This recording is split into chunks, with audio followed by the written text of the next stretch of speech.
দেশের পরিবেশকে যারা অস্থিতিশীল করতে চাইছে, সীমান্ত যারা আমাদের ভাইদেরকে বোনদেরকে মেরে ঝুলিয়ে রাখে, তাদের আশ্রয় এবং প্রশ্রয়দাতা পৃষ্ঠপোষকতা দিচ্ছে ভারত।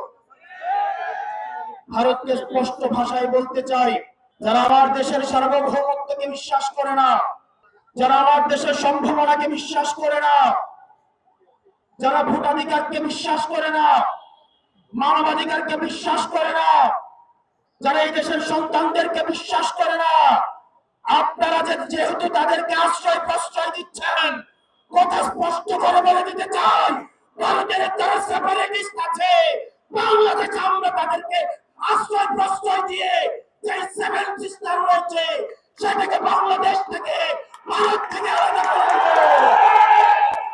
এই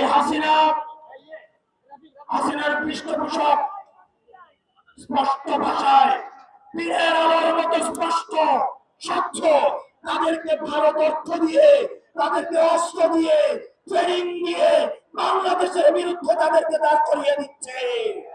আমাদেরকে সবাইকে ঐক্যবদ্ধ হতে হবে। ক্ষমতার জন্য, গদির জন্য, মন্ত্রণালয়ের জন্য যারা দিল্লিকে কিবলা দিচ্ছে, এই বাংলাদেশের স্বাধীনতা তারা তৃতীয়বারের মতো বিক্রি করে দেওয়ার প্রস্তুতি নিচ্ছে। এই নির্বাচন কমিশনের কাছে কেবলমাত্র একটি সংখ্যা। অথর্ব নির্বাচন কমিশন বলে হাবির মৃত্যু নাকি একটি বিচ্ছিন্ন ঘটনা। এই স্পাইনলেস মেরুদণ্ডবিহীন ইলেকশন কমিশনার, আমরা এমন একটি বিচ্ছিন্ন ঘটনা তোমার সাথে যেন ঘটে যদি অপেক্ষা থাকলাম। ইলেকশন কমিশনার কাদের প্রেসক্রিপশনে নিয়োজিত, কারা তাকে নিয়োগ করেছে?